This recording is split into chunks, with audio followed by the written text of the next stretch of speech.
Everybody, this is V, the Gardening Warrior Q, and in my pot I have got some beef bone broth and the greens off of some radishes and some sliced zucchini, and we're about to add a little more.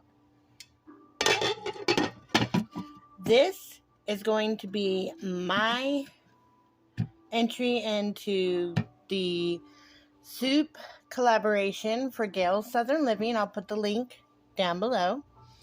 And this has been running for approximately no time because I just realized that somebody unplugged my crock pot.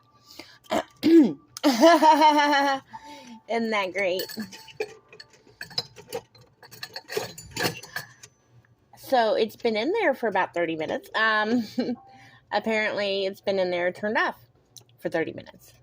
This is how my life goes. And now I can't get the plug to go in. So, that's exciting. Okay, so I have these special safety outlets that sometimes don't let you plug things in. But anywho, so what happened today is September 20th. It's 1, my niece Isabel's birthday. 2, it was the produce delivery day. We have produce delivery at the apartment complex where I live from a program called Food for All. They're also the ones who donated the money to set up the community garden that we have had now for 3 years. They paid for the wood and the trellises and everything for our community garden. It's called Food for All, and I will put a link to them down below so you can do your own research and see what a wonderful program this actually is. So, they donated today a huge amount of, and this isn't even all of it. I didn't even take all of it.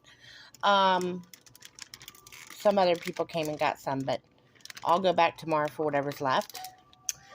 This big bag of various different types, and let me tell you something about that big yellow one right there. Oh my goodness. And there's one right here. I don't know if that's a Cherokee purple, but it's magnificent.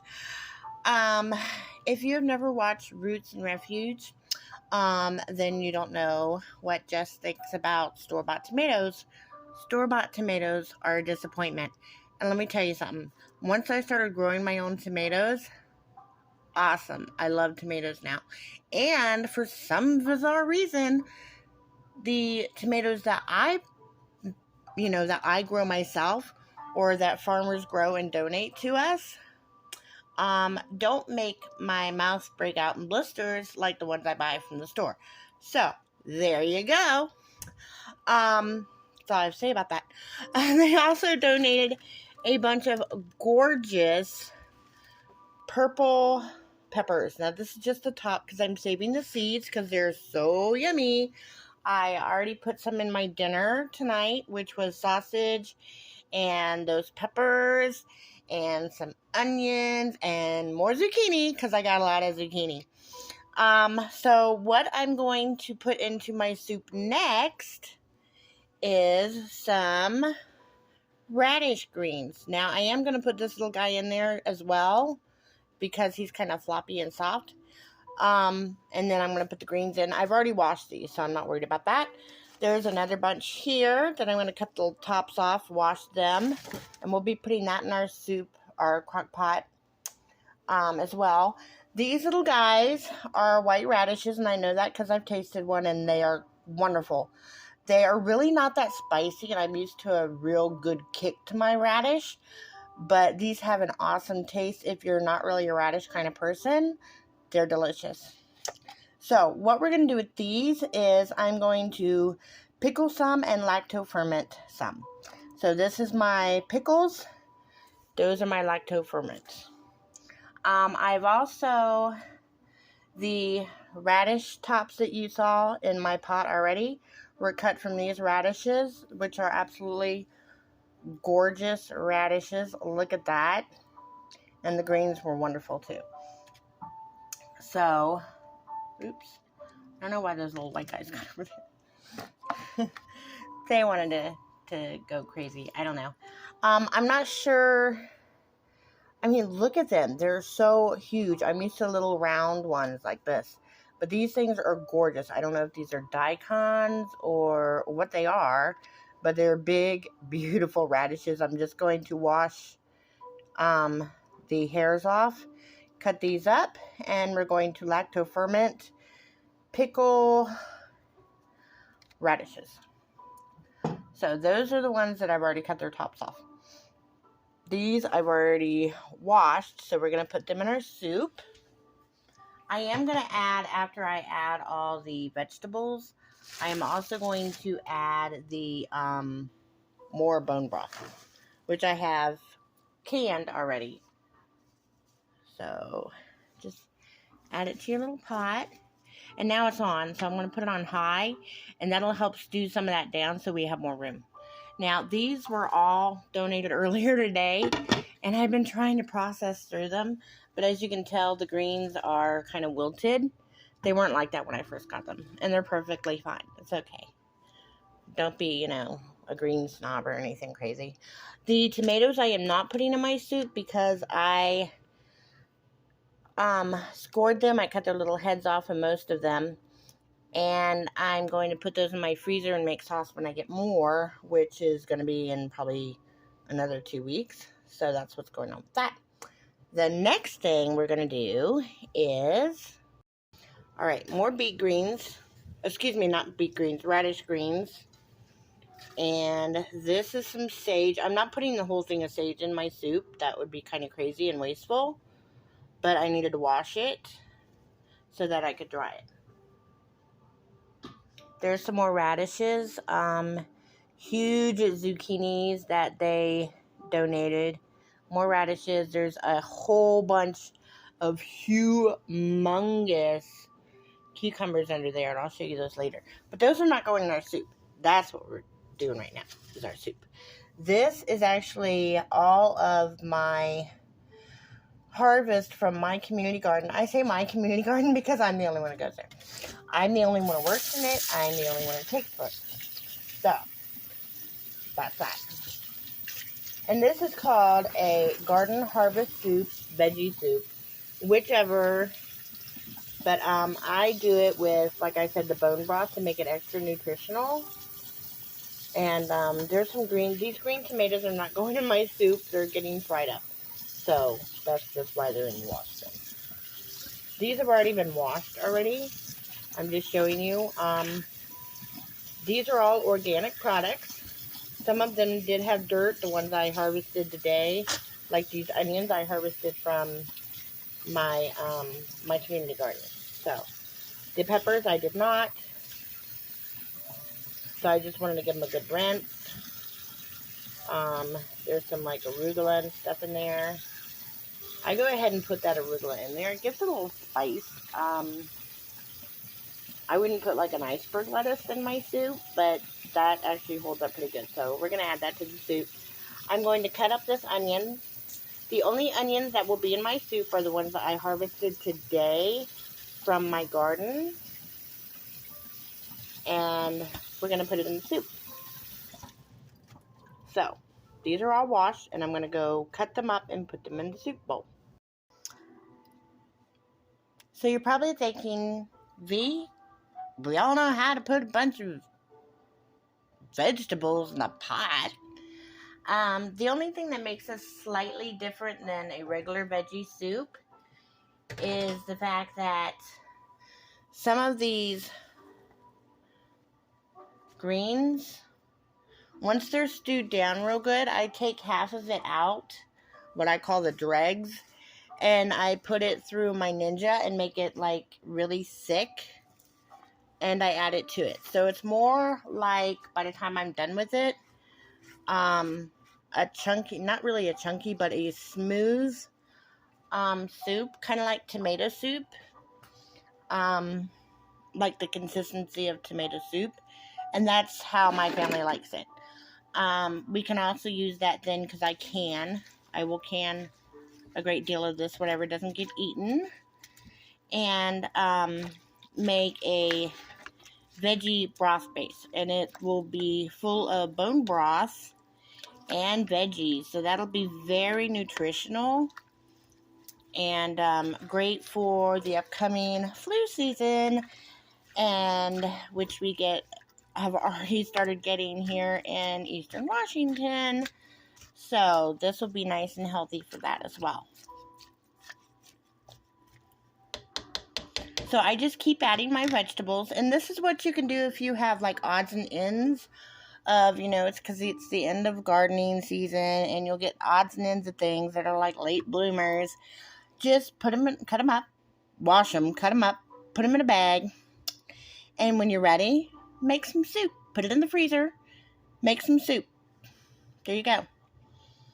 And what I will do is I'm going to add, after I add some more veggies, I will add the beef bone broth up to the top line here. I don't know if you can see that. Okay, that top line right there. And I will actually let this simmer overnight on low for a good 12 hours. Then I will take the dregs out as much as I can with my little, not this spoon, my slotted spoon.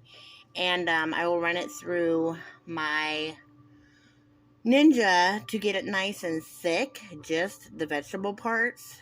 And then I will add it back in here, and I will add another quart of beef bone broth. I use beef bone broth because I already have plenty of chicken vegetable bone broth on my canning shelves, and I've run out of beef bone broth. So this will be extra healthy, all kinds of great vitamins, and if you do like I do and you take the dregs out, which are just pretty much what's left of the vegetables after you stew them down for like 24 hours, it'll be a nice thick base for things like pasta sauces, or I've even been known to put them into Alfredo's, homemade Alfredo sauce, which because of my child's lactose issues, I make with lactose-free milk, which if you are unaware, Fairlife ultra pasteurized milk is naturally lactose-free.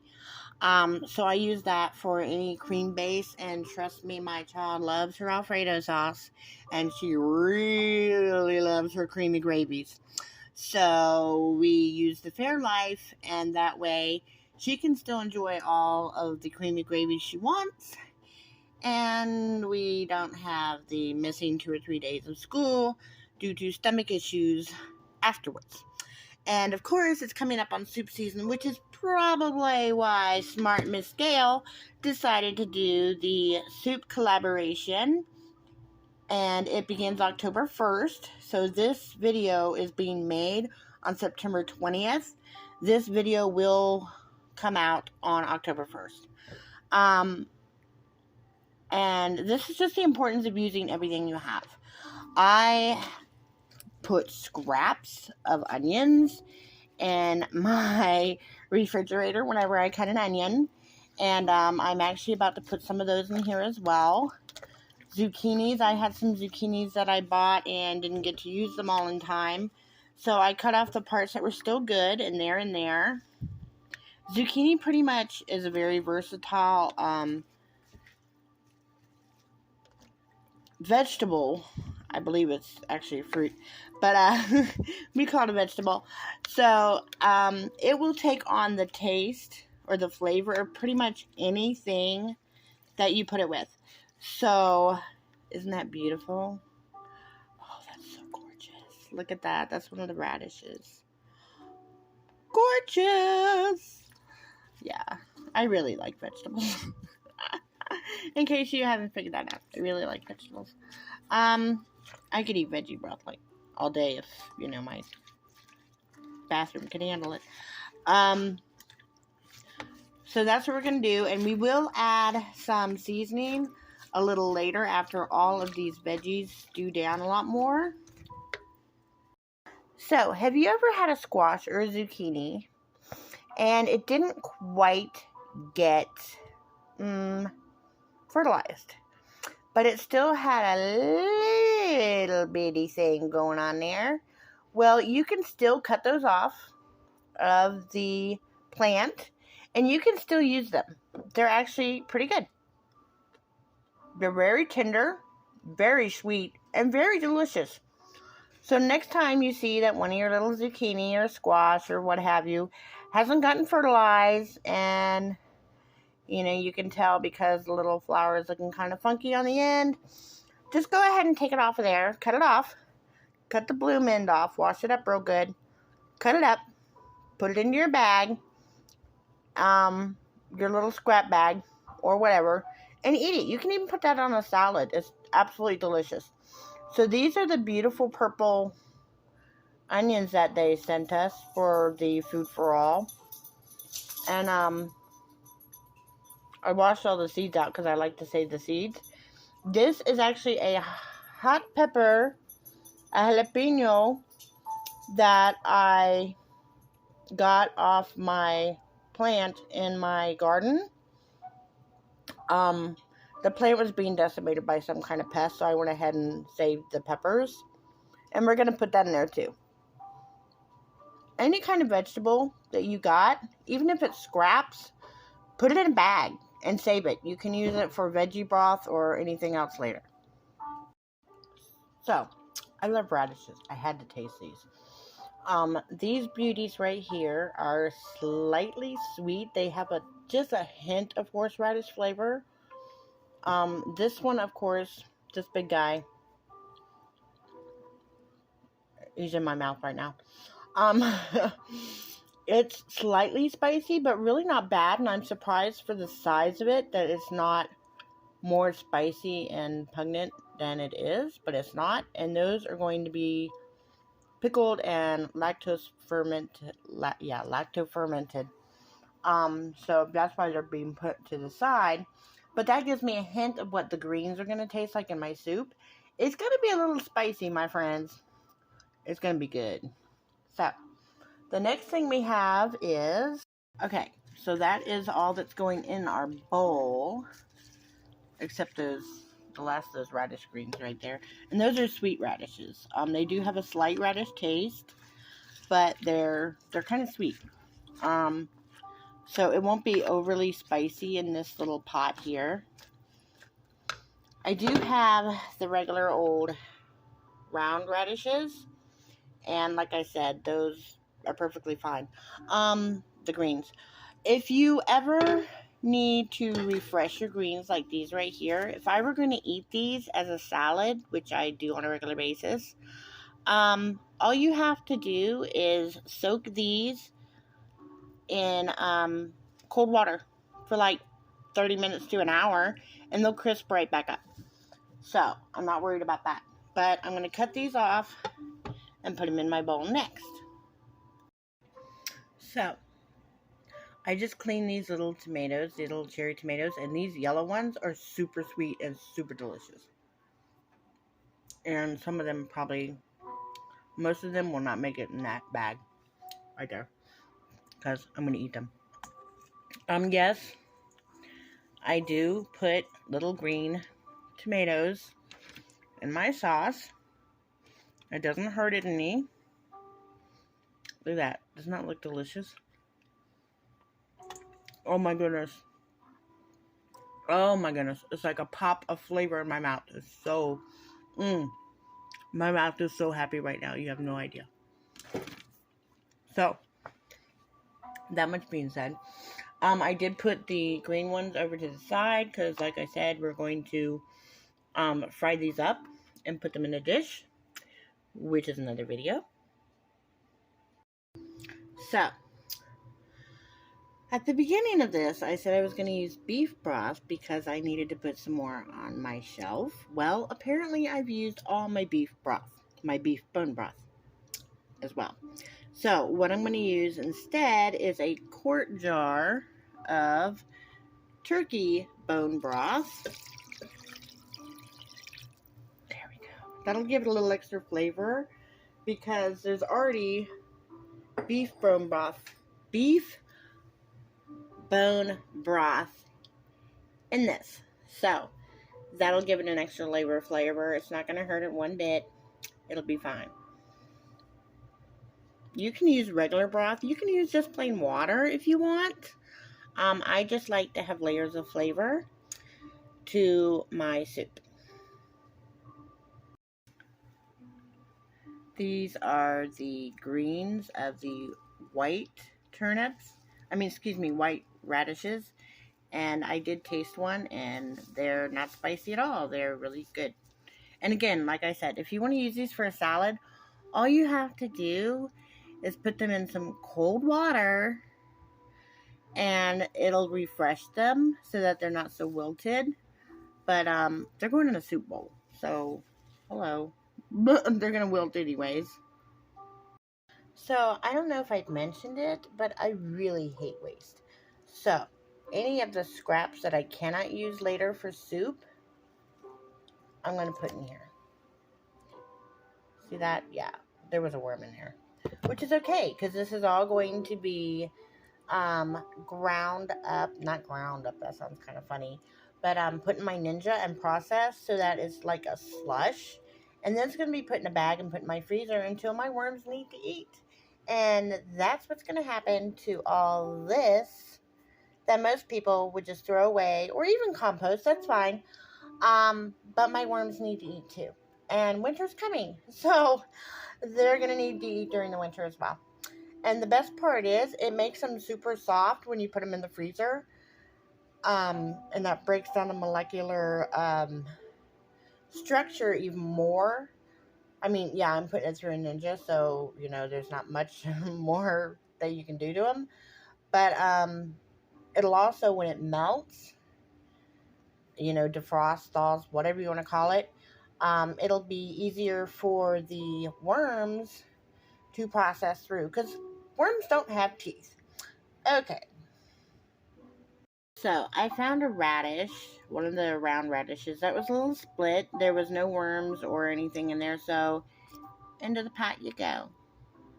So, when I get food from, even you get food from the store, farmer's market or something, usually the greens, if they're going to give you the greens, are going to be tied together in some manner. I haven't found the tie on this one yet, but I know it's tied together because, duh. What that is good for, I leave them in the tie. And then I just cut the individual radishes off and hopefully not drop it. It goes a lot better when you have two hands. And that way, you don't have to sit here and wrestle with all of that. And it comes right off.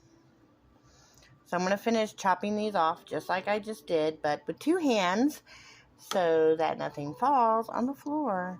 Okay, the last handful of goodies. These again are the little round radish greens.